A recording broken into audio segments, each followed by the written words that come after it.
Boa noite a todos. É um grande prazer mesmo, é uma honra poder estar aqui com vocês que vieram nessa tarde, início de tarde chuvosa, estão aqui querendo conversar e discutir assuntos importantes e que vão com certeza ajudar, de acordo com a nossa vibração, nessa transição planetária que vivemos hoje. Me sinto muito honrado, é um grande presente de aniversário poder estar aqui agora. E a gente vai falar no capítulo 27, nos domínios da mediunidade transviada, do André Luiz, psicografado pelo Chico. Então, ele inicia que depois que do capítulo anterior, 26, eles saíram do museu, estavam estudando a psicometria, uma lição muito importante, que é quando a mediunidade é utilizada para fins não enobrecedores, para fins não de caridade, outros. Então eles adentram uma sala estreita, já ao cair da noite, e o André já descreve várias entidades, num aspecto muito sofrível, de uma certa inferioridade moral, que se misturavam, imiscuíam entre os encarnados ali daquela sala, daquele grupo, né? E todos em lamentáveis condições. Só que os desencarnados pareciam ainda em condições piores do que os próprios encarnados.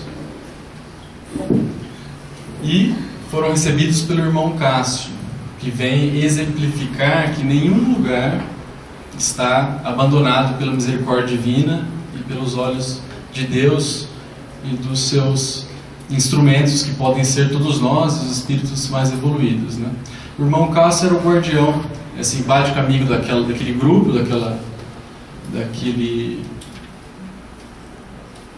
posteriormente meio que quase uma quadrilha, né?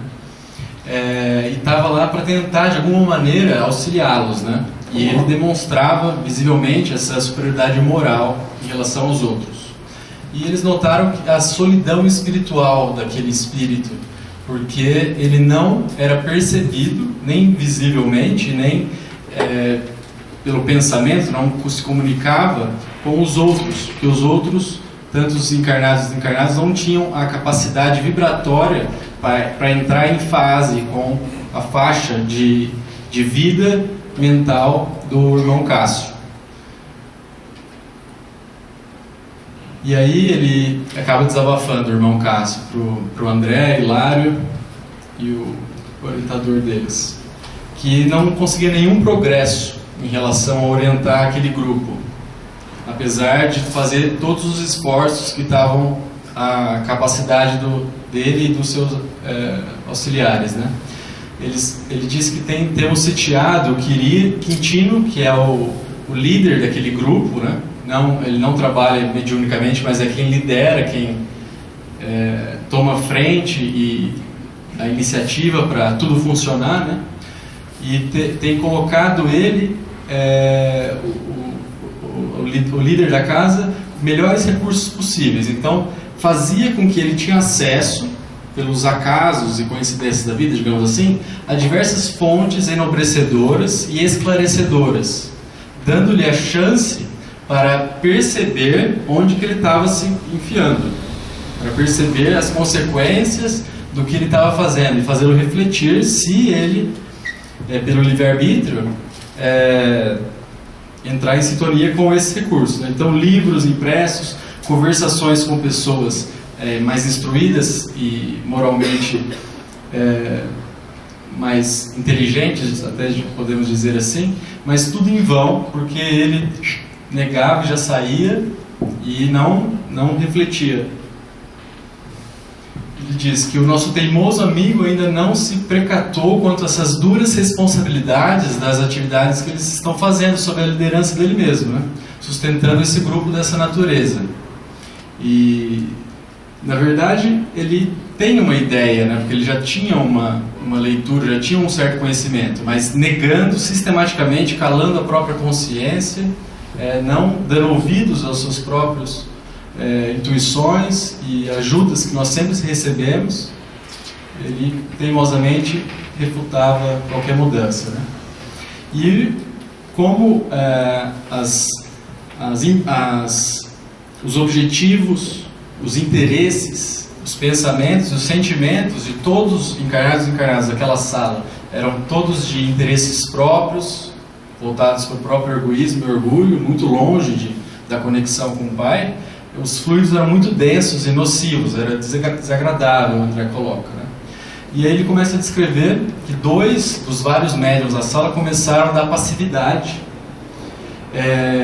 E as entidades que se comunicavam através dos médiuns, elas jaziam como se fossem empregados subjugados, funcionários subjugados daquela quadrilha, do grupo, em condições morais visivelmente, perceptivelmente inferiores aos próprios encarnados, uma situação de subjugação, em obediência, que provavelmente assalariados, no caso, uma troca, vampirizando-se mutuamente, encarnados e desencarnados, trocando favores, digamos assim, e esses espíritos muito ainda infelizes, de uma envergadura moral ainda muito limitada e muito apegados às sensações da matéria densa e necessitando assim desse intercâmbio para poder vampirizar essas sensações das quais eles se permitiam e se permitem o vício. E ele fala que o fenômeno da psicofonia era geral. Então a gente vê aqui a mediunidade como uma predisposição orgânica, como qualquer outro dos nossos sentidos, em que ela é indiferente, essa predisposição, ao intuito do indivíduo. O livre-arbítrio do indivíduo que vai fazer com aquela ferramenta, aí é com ele, a responsabilidade é dele. Mas a ferramenta em si é neutra. Então você pode usar a energia nuclear para fazer uma bomba atômica ou para produzir energia. Mesmo assim é perigosa, pode dar contaminação. Mas você usa a mesma coisa para o bem ou para o mal.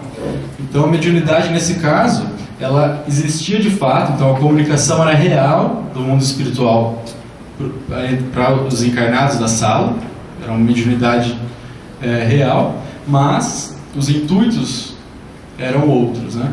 Então um dos espíritos comunicantes subjugados, ainda bastante evoluído moralmente, ele estava conversando, né, com uma cliente da casa sobre as vistas complacentes, né, do diretor. Então o diretor era inteligente, sacava tudo acontecendo e estimulava isso. Ele estava liderando e fomentando o que estava acontecendo lá. E conversava com essa senhora. E André coloca que a palavra leviana dela, o que ela colocava, inspirava piedade.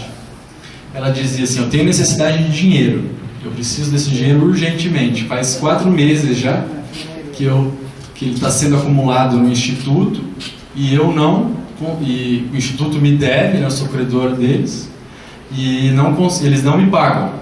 Então, cadê o serviço que eu estou pagando aqui? Você não vai agilizar esse processo? Então o intuito dela é que ele fizesse com que o instituto, a pessoa jurídica, digamos assim, que estava devendo o dinheiro para ela, acelerasse o processo, que ela estava interessada em dinheiro, em receber esse dinheiro. Então você vê o apego material, e a mediunidade não é usada em nenhum momento aqui para ajudar o próximo, e sim para interesses próprios do mundo terreno. Então, estava utilizando para benefícios egoísticos, digamos assim, esse dom que Deus dá a nós.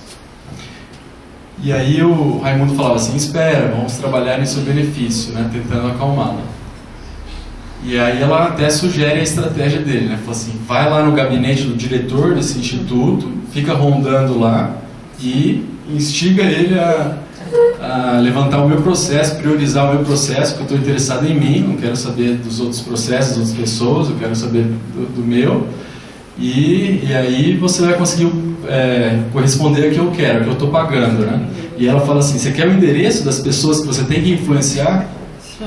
Como se aquele espírito que está ouvindo, ele fosse de uma envergadura, de uma capacidade, como se ele dominasse a vontade, as outras faculdades mentais, com habilidade. Mas a gente vê que para se dignificar, para se permitir num serviço tão espúrio, tão vazio, né, a envergadura moral, a capacidade, o desenvolvimento desses espíritos que fazem esse tipo de serviço é muito baixo. Sua capacidade de influenciação somente naqueles que lhe têm ressonância vibratória. Então, facilmente, pela própria vibração, nós podemos evitar qualquer tipo de influência desse tipo, de acordo com a nossa vida interna, nossa vida íntima. E ele responde: não, já sei onde todos eles moram, já estou sabendo. Aí ela fica brava com ele e fala assim: você não está dando atenção para o meu caso, você não está distraído e tudo mais. Aí ele começa a se desculpar: não é bem assim, eu tenho feito o que eu posso, e fica nessa discussão, nessa cobrança, né? Esse teor. Um outro caso bastante interessante do lado, que um homem estava conversando de maneira muito indiscreta, espalhafatosa, com o Teutônio, que era um outro espírito comunicante desse padrão vibratório inferior. Ele fala: até quando me cabe aguardar? Já faz 4 meses que eu estou esperando aquele emprego que eu quero. E você não tira um emprego para mim. Aí ele fala assim: calma, nós estamos fazendo tudo o que podemos. Aí ele fala assim: eu já sei qual que é a limitação disso aí, o gerente lá não gosta de mim, ele está contrário à minha contratação, então vai lá e convence ele de me contratar. Acreditando que aquele espírito realmente tivesse alguma capacidade desse nível, né?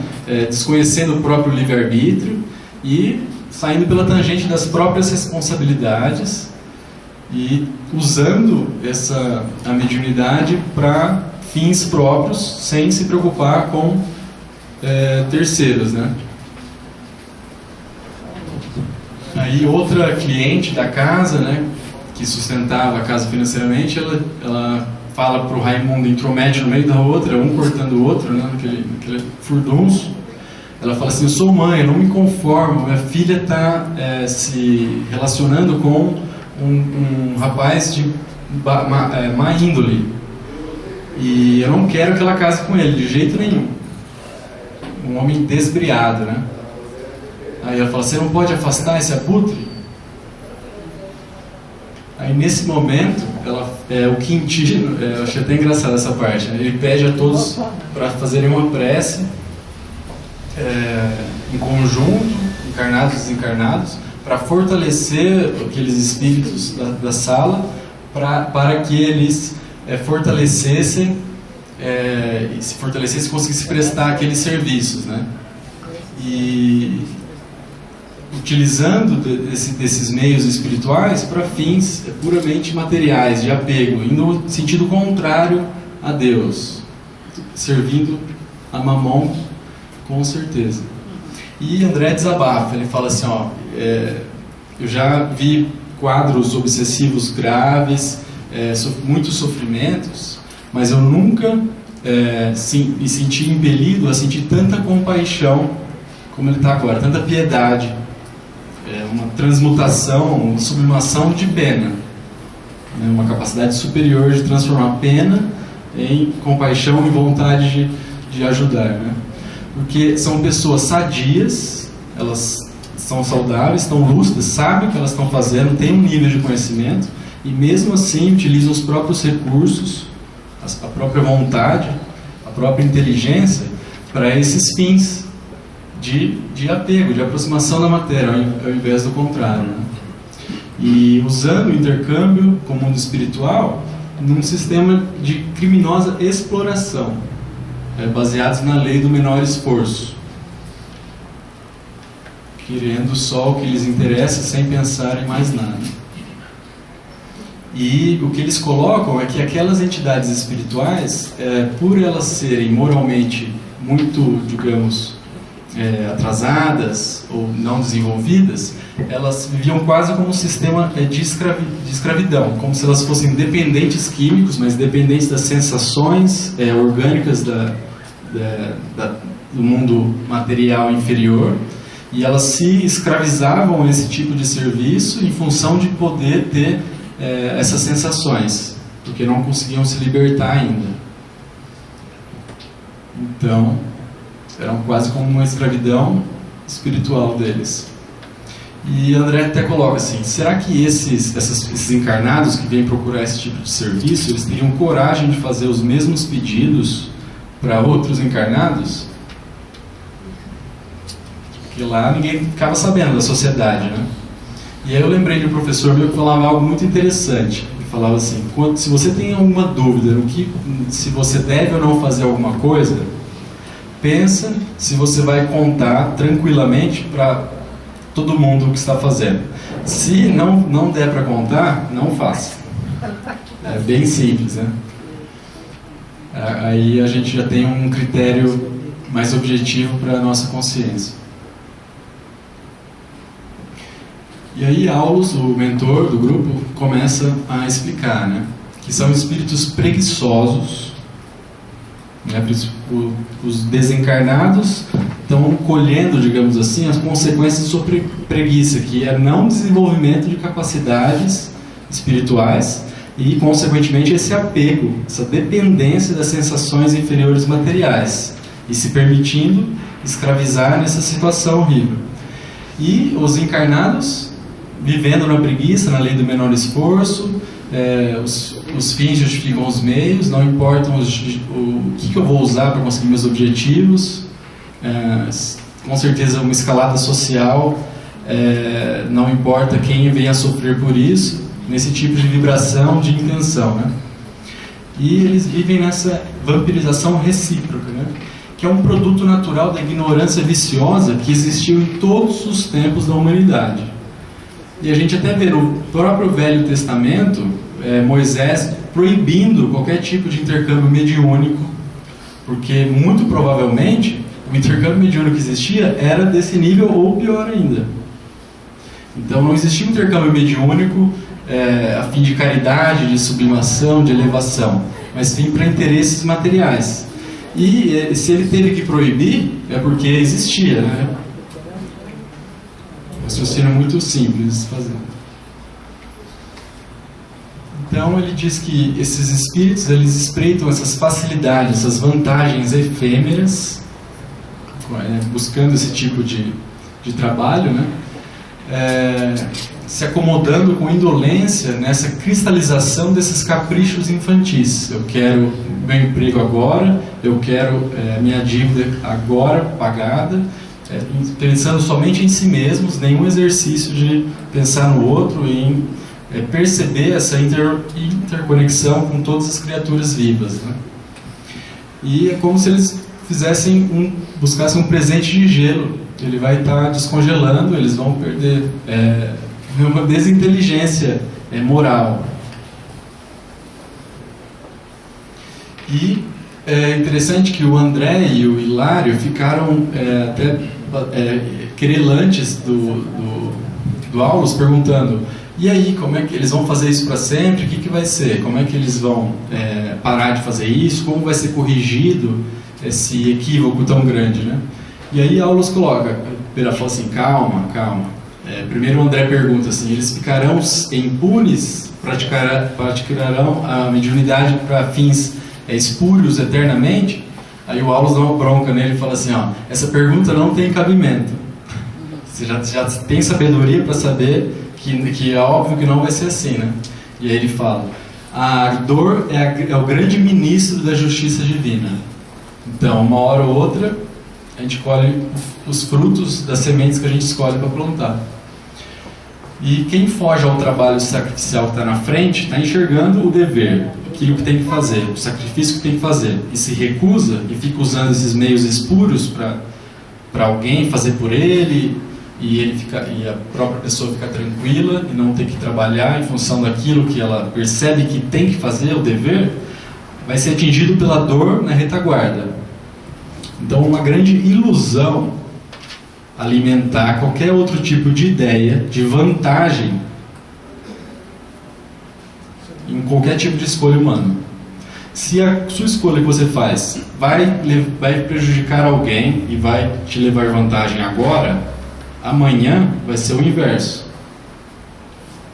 É uma ilusão tremenda, uma negação dessa lei, dessa verdade que esses espíritos insistem em alimentar. Me lembrou muito os pacientes dependentes químicos.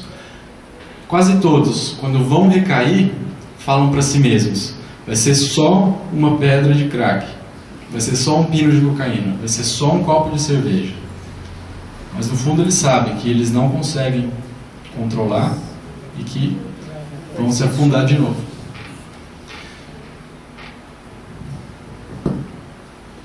E a aula continua que o Espírito, realmente, todos nós, como centelhas divinas, inteligentes, podemos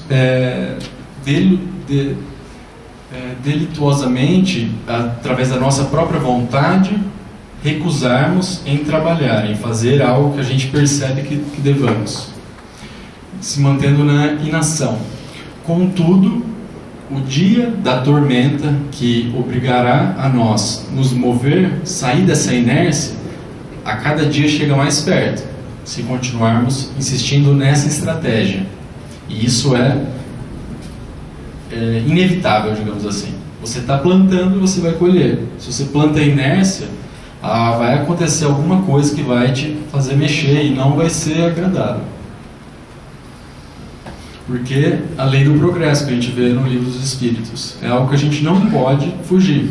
Então é uma grande ilusão a gente tentar enganar a inteligência divina, que é infinitamente superior à nossa. Então, Aulos coloca, para acalmar os dois, que eles estavam quase que indignados, digamos assim, de ver a mediunidade usando para esses fins. Ele acalma dizendo assim, vamos pensar, nós não estamos diante da doutrina do Espiritismo, isso não é Espiritismo, porque a mediunidade, como eu falei anteriormente, ela é um atributo humano de todas as crenças, de qualquer ser humano, se ele acredita em Deus ou não. É uma percepção, uma sensibilidade, que uns vão dar qualquer tipo de nome para isso. Mas é uma sensibilidade que pode existir em qualquer um, dependendo da sua disposição orgânica, do seu aparelho mediúnico. E são seres que estão utilizando o fenômeno mediúnico, manobrando com suas próprias mentes ociosas, afeiçoados e buscando essa exploração inferior, essa atração pela matéria, esse afastamento de Deus, esse apego pela matéria. Eles estão se afundando. Então todas as criaturas, todos os santuários, todas as crenças, existem essas sensibilidades. Alguns podem negar, dar o nome da manifestação do Espírito Santo, falar, sei lá, qualquer tipo de nominação a gente pode dar, mas é uma faculdade humana. Não é exclusividade de alguma religião, alguma crença, ou algum país, algum grupo. Então ele fala, muito interessante esse exemplo que o Aulos dá, que é muito mais fácil para o homem comum se permitir escolher viver entre seus semelhantes, aqueles que elogiam suas próprias paixões, que lhe ajudam a angariar recursos para alimentar seu apego à matéria inferior, às sensações mais baixas, mais efêmeras. Porque se fizerem ao contrário, se buscarem se relacionar e viver num condomínio de espíritos moralmente superiores, isso exige uma boa vontade, uma força de vontade muito grande em se melhorar, em se ter humildade de reconhecer onde precisa melhorar, onde está errando, digamos assim, e se esforçar cada dia mais para tentar alcançar aquele padrão. Me lembrou muito o trabalho universitário, que você, dentro, por exemplo, de uma universidade, você está com o pós-doc super mais avançado do que você, conhecimento muito maior, e você está lá ralando, sugando conhecimento, se esforçando e tudo mais. Aí que eu entendi, porque eu tinha uma sensação que se eu mudasse para o interior, por exemplo, alguma coisa que eu não tinha um nome para dar para isso, eu falava assim, acho que eu vou ficar muito parado, eu acho que eu não tinha um nome para dar, mas exatamente isso, porque embora a qualidade de vida seja um pouco mais difícil, a correria aqui, a gente está sempre, pelo menos no serviço universitário, estudando, sendo impelido a se engrandecer, a angariar mais recursos, mais conhecimento e avançar. Porque você está sendo estimulado por pessoas muito mais avançadas do que você mesmo. Então somos todos constrangidos a nos educar na vizinhança desses companheiros que já aprenderam a sublimar seus impulsos inferiores em atitudes, vontades, comportamentos, criações muito mais saudáveis, muito mais positivas, consagrando esses próprios impulsos inferiores já transformados para dar frutos na lavoura do bem, incessantemente. Então isso me lembrou bastante, eu acredito até que o sentido da palavra sublimação utilizada por Aulus seja parecido com o que a gente entende dentro dos mecanismos de defesa da Anna Freud. A filha do Freud, ela fez vários mecanismos de defesa, por exemplo, são maneiras de pensar ou maneiras que o psiquismo lida com situações difíceis, dolorosas, digamos assim. Por exemplo, a negação. Tem uma notícia assim: você está com câncer, fez o diagnóstico de câncer. Inicialmente você pode negar: não é possível, eu não posso ter câncer. E a partir daí procurar uma segunda opinião e tudo mais. É claro que sempre se deve ter a segurança de um diagnóstico desse, mas o primeiro impacto você acaba negando quando a coisa é muito grave. É um mecanismo de defesa. Outra é informação reativa. Por exemplo, a pessoa tem um apelo sexual muito grande, aí ela vira mais puritana. Então ela fala: tudo que é de sexo errado é pecado, e nem não tenta trabalhar de uma maneira mais consciente, vira do avesso, digamos assim, vai para o polo oposto, criticando sem trabalhar isso dentro de si mesmo de uma maneira adequada.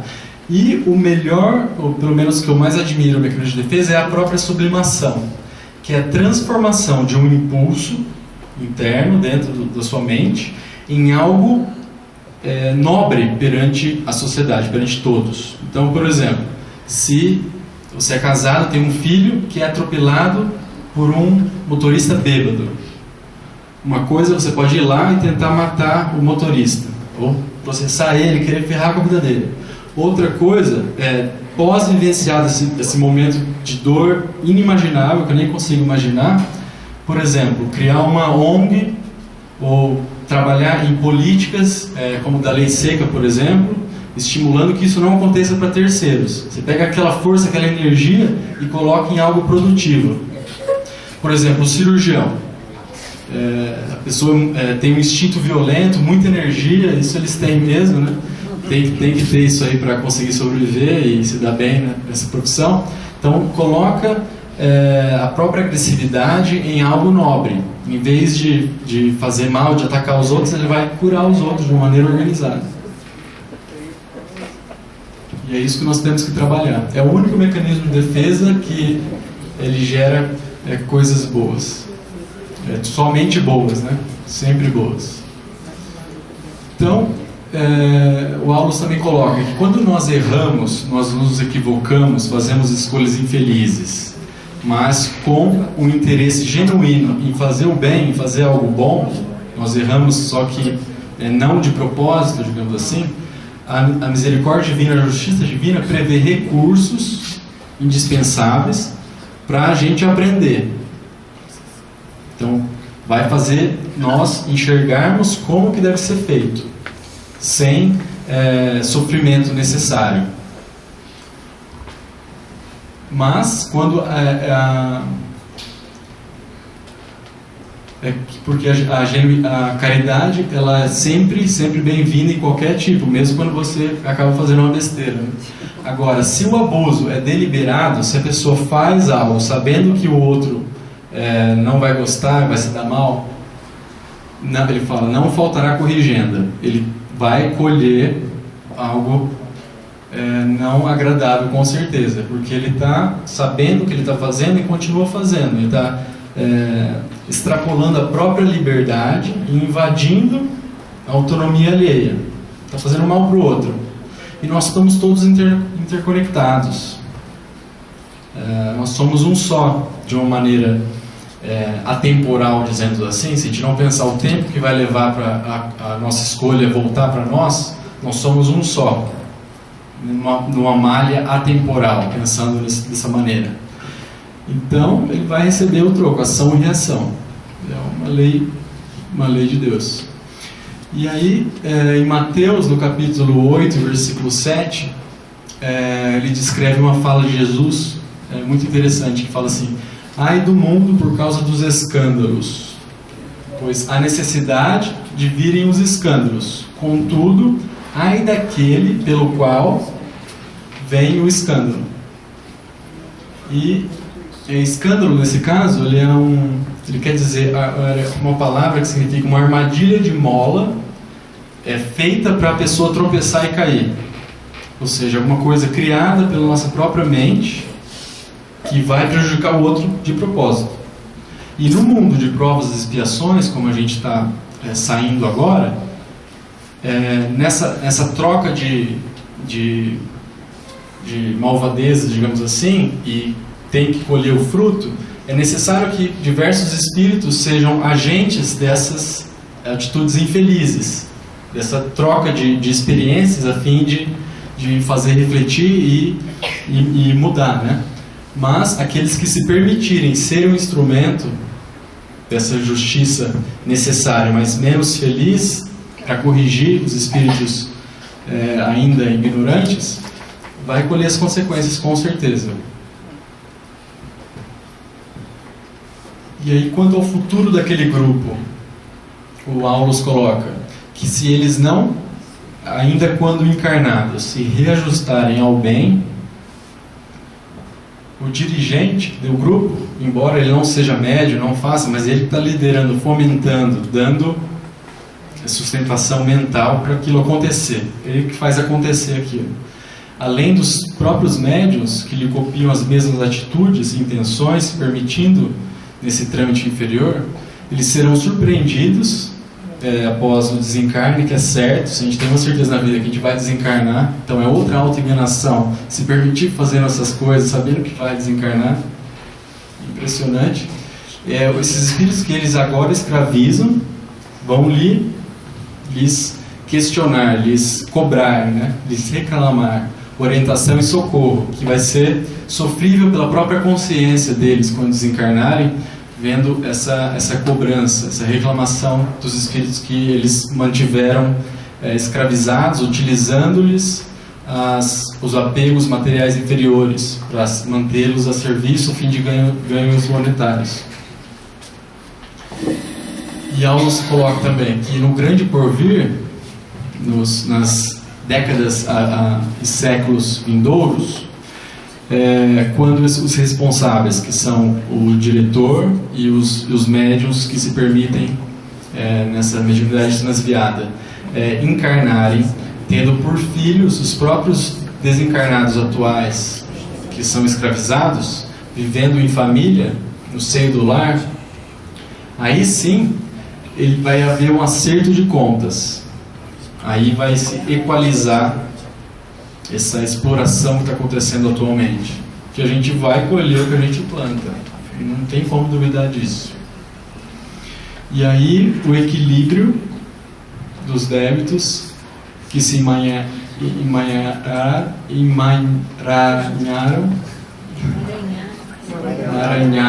isso, eu não era minha língua.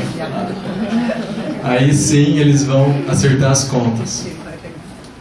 E ele coloca que cada serviço nobre, quanto mais nobre, sacrificial, quanto melhor for nossa intenção, nosso esforço, nosso trabalho, a fim de auxiliar o semelhante, levar algo bom para ele, maior vai ser o salário.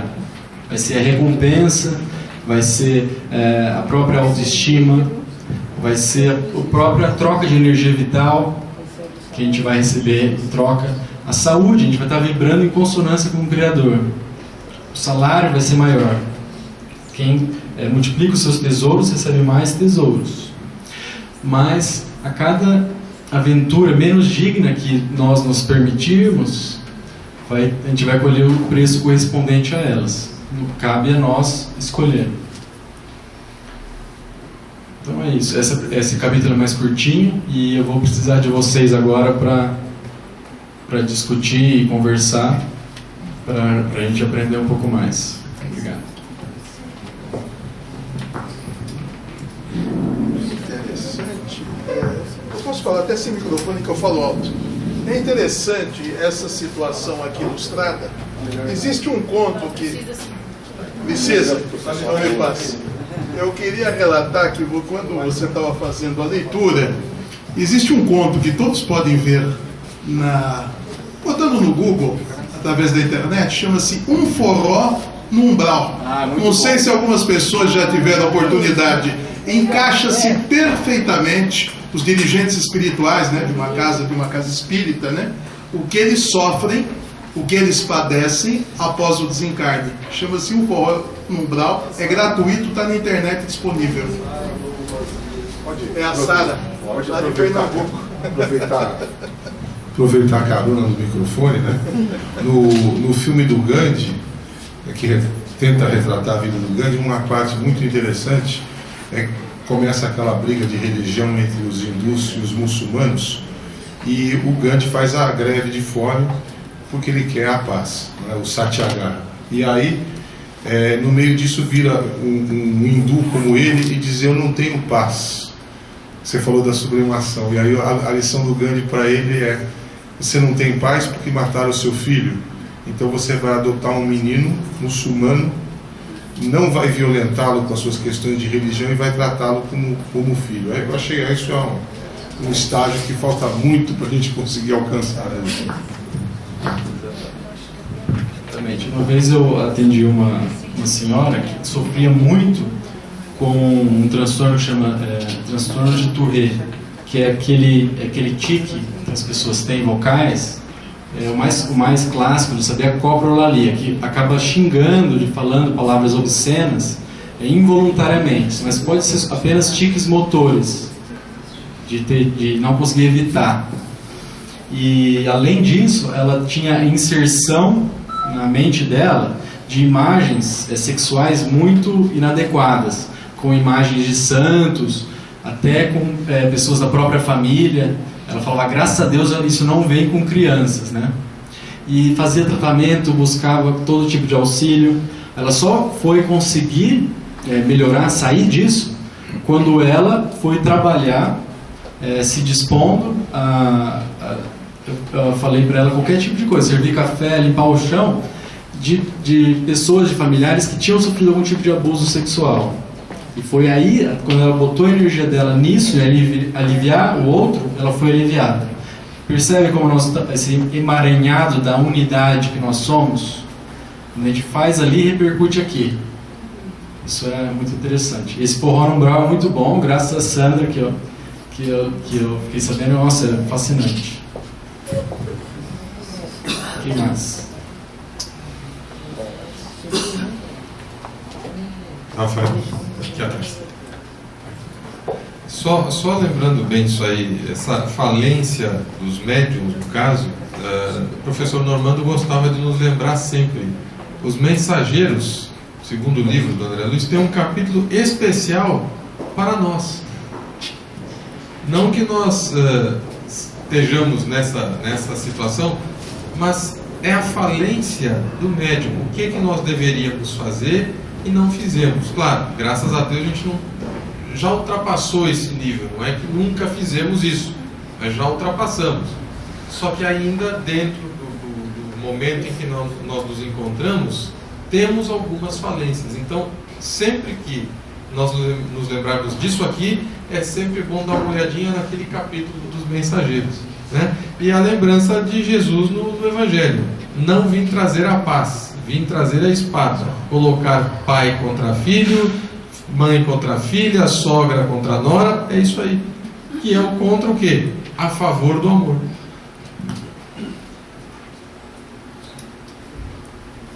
Interessante, é um contra que faz a gente crescer, de sair dessa inércia.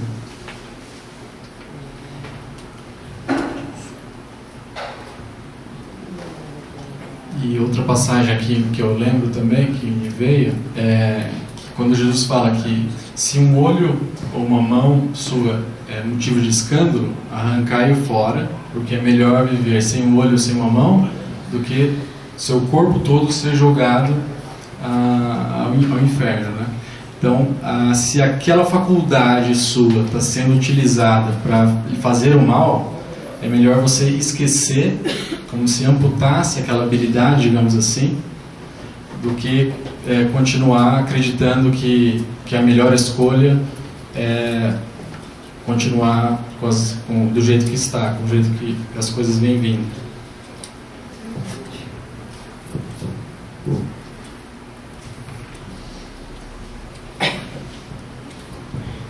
Mais alguma pergunta?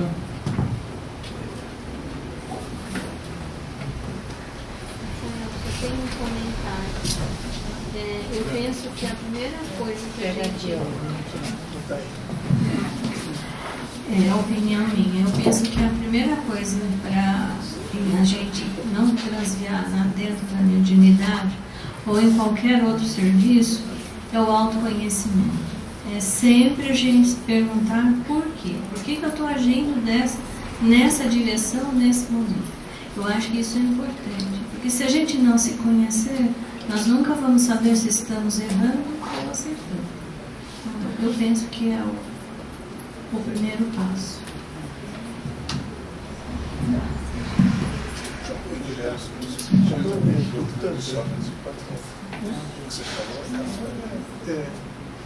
Eu gostaria até de afirmar que até a descrição no livro é muito branda.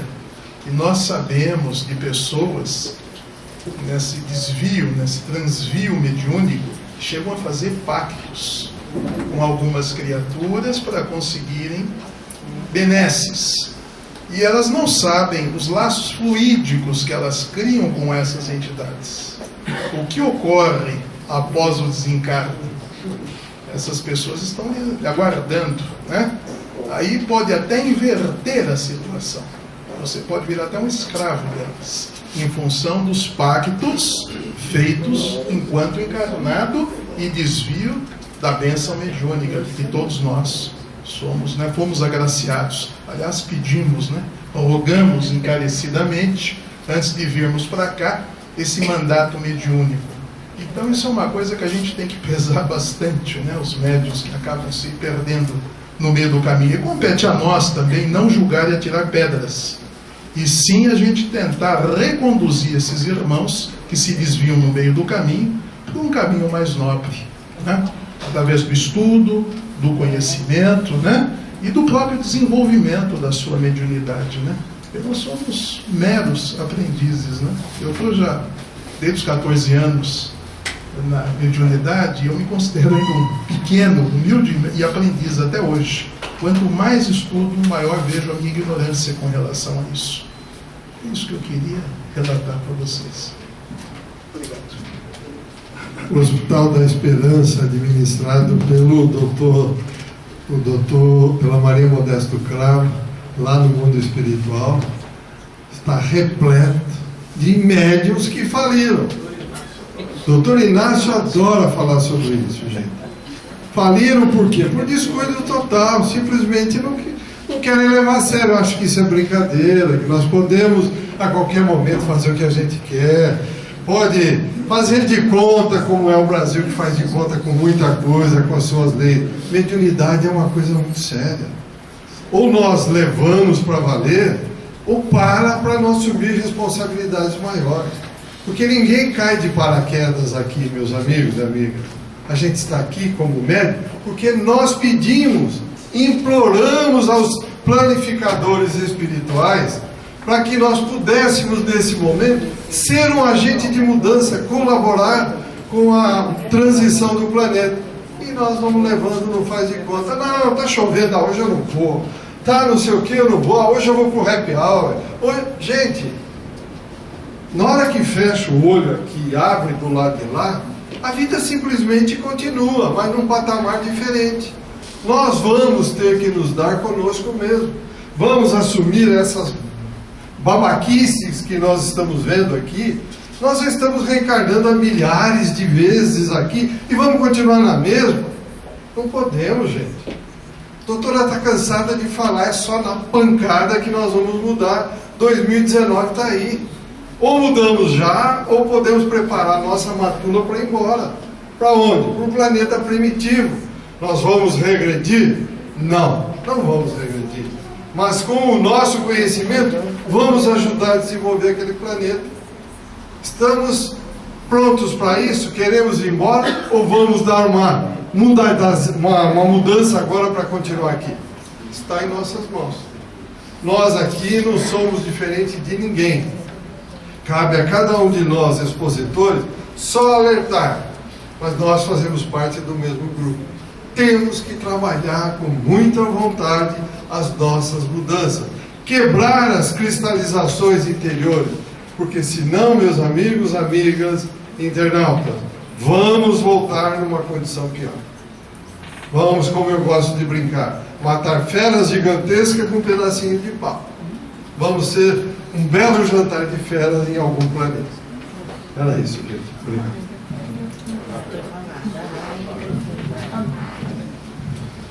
Obrigada, Maria. Ouvindo vocês falarem, eu fiquei refletindo sobre uma coisa que eu já venho pensando há muito tempo. Assim, a importância, né, a responsabilidade do médium de cuidar das outras esferas da sua vida, que não só a espiritual. Então, assim, buscar uma psicoterapia, como a Sandra falou, né? Se autoconhecer, fazer uma atividade física, cuidar da alimentação. Tudo isso é muito importante, principalmente para os médiuns que são muito sensíveis, muito ostensivos, né? Porque senão você vira uma verdadeira marionete na mão deles. Você não pode ir em festa, você não pode sair à noite, você não pode ir em velório, você não pode ir na igreja, você não pode ir em lugar nenhum, né? E aí, assim, eu falo por mim, eu não quero viver uma vida assim. Eu não quero viver uma vida refém dessa sensibilidade à flor da pele, né? Então, a gente tem que buscar a nossa evolução em todos os aspectos da nossa vida, né? Cuidar de nós como ser biopsicossocial e espiritual, né? Porque o médium, ele tem uma responsabilidade muito grande, né? Então, como Einstein fala, o problema da sintonia da energia não é nada espiritual, é físico. Isso acontece, seja você ciente ou não que você é médium, né? Então eu só queria reforçar isso, a importância da gente cuidar dos outros aspectos da nossa vida. Porque tem muitos de nós, espíritas, que têm a tendência de achar que tudo é problema espiritual. Então tudo é obsessão, tudo é, né, pessoa que não está bem, que não está sintonizado, né? Tudo é problema de outras vidas e nem sempre, gente. Nem sempre. Às vezes você não está bem, você não está no bom dia, às vezes você tem um problema hormonal e não sabe. E tudo isso vai sintonizando com essa sensibilidade que você já tem na flor da pele, né? Então não dá para colocar tudo na esfera da espiritualidade, né? Porque senão você vira uma vítima da sua própria vida, né? Interessante que esse negócio que você falou de ficar falando que tudo é espiritual, colocando no outro a causa dos problemas, né? É um outro mecanismo de defesa muito comum entre os espíritas, que chama-se projeção. Você projeta no outro aquilo que você percebe dentro de você. Você coloca a culpa no outro. A culpa do obsessor, ele que está fazendo isso comigo, mas outro auto-engano muito grande, né? Nós somos responsáveis por mudar o dial nosso, a gente vai entrar em sintonia de acordo com a nossa sintonia. Ou seja, aquilo que nós alimentamos, aquilo que nós escolhemos pensar, investir nossos sentimentos, nosso tempo, nossos próprios pensamentos mais íntimos, aqueles que a gente vai dar alimento, energia, aqueles que a gente vai tender a eliminar por inanição. E com certeza a integridade e o desenvolvimento próprio é muito importante para o trabalho mediúnico. Em alguns casos, se o indivíduo não consegue nem lidar com as coisas de si mesmo, com os próprios conflitos, com as próprias incertezas, dificuldades, como é que ele vai lidar com mais informação externa? Vai dar uma pane no sistema. Então você vai sobrecarregar igual banda larga de internet. Se muita gente tenta conectar ao mesmo tempo, cai. Então você vai dar uma sobrecarga de informação e ele vai entrar em infuso. Então, ter um equilíbrio, ter uma casa organizada, que você vive bem sozinho, é imprescindível para você receber visitas. Porque se a casa já está zoneada, só com você morando, se você entrar um monte de gente na casa, vai virar uma zona maior ainda.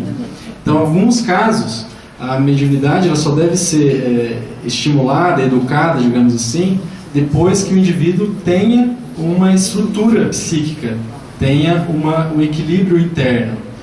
Por isso mesmo, o investimento de meios saudáveis, fazer exercício físico, se alimentar, tudo que nós sabemos cientificamente já, continua valendo. A gente só está utilizando um passo além disso, mas nada do que já é sabido, digamos assim, é desconstruído, continua valendo. A gente só vai progredindo, mais conhecimento, novas possibilidades, e precisa ter uma base sólida para fazer isso. Só mais uma coisinha, tá? Por favor, doutora. Não, era só para comentar que eu acho que nós todos que somos médiuns, a gente tem uma tendência a reclamar um pouco de tantas coisas que têm que ser feitas ao mesmo tempo, como se a gente fosse um atleta espiritual, né? De ponta. Só que a gente recebe orientações assim semanais de que nós imploramos pela mediunidade para que a gente não esquecesse dos nossos compromissos. Então, quanto mais a gente está sendo fustigado pelas dificuldades, é porque mais nós talvez estejamos nos desviando do caminho que a gente deveria estar percorrendo. Eu acredito que à medida que a gente vai pelo caminho correto, essas dificuldades elas vão se amainando. Eu acredito que sim. O Chico e o olho dele, né? Ele falava, quando eu me afasto muito, meu olho dói. Eu queria saber que horas ele se afastava. Mas tá bom. Só para lembrar, esses tópicos que o Dr. Rafael nos trouxe aqui, principalmente este aqui, ele nos faz lembrar uma coisa que a Sandra e a Thaís falaram.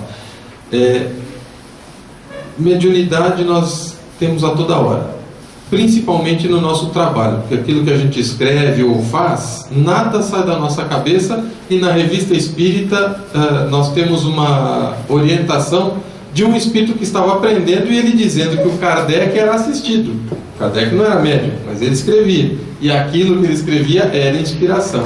Então vejam, isso aqui, nada contra, mas a gente tem que lembrar de uma orientação que o Dr. Maxwell nos dava aqui e o seu Edival gosta de nos lembrar. Esses médiuns que o André Luiz nos traz o exemplo, eles faliram por uma determinada situação. Nós que estamos aqui, que já passamos por isso, hoje eu estou precisando de paz, eu não vou trabalhar. Dr. Maxwell dizia, venha com um pé só, mas venha para quê? Para o trabalho, nada, porque nós, enquanto trabalhamos, estamos recebendo, dar para receber. Ah, não, tem dia que é necessário, né, doutor Rafael? Tem dia que é, tudo bem. O diretor da sala, o diretor dos trabalhos, ele sabe se é necessário, porque ele vai receber orientação.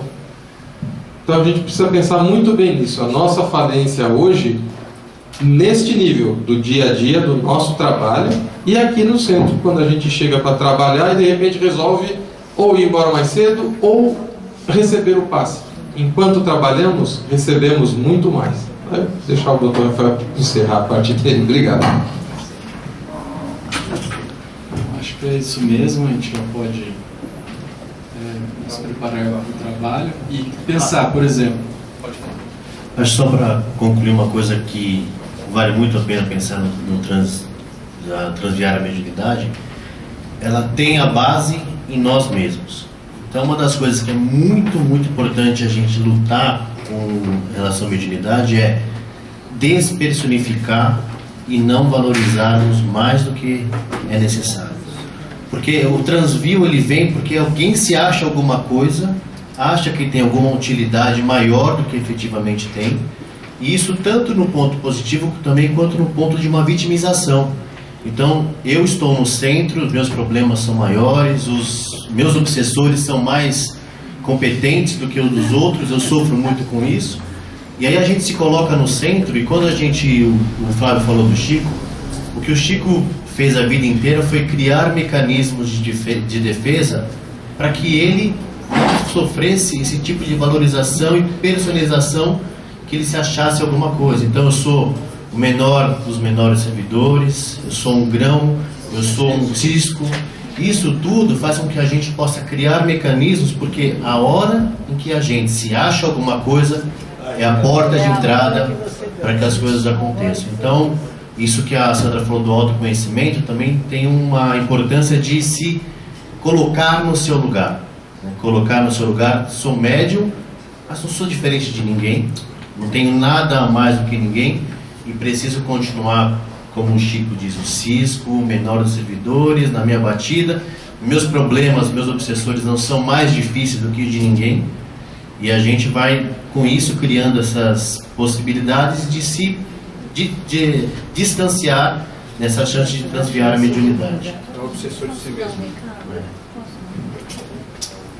Como nós não vamos ter trabalho a semana que vem,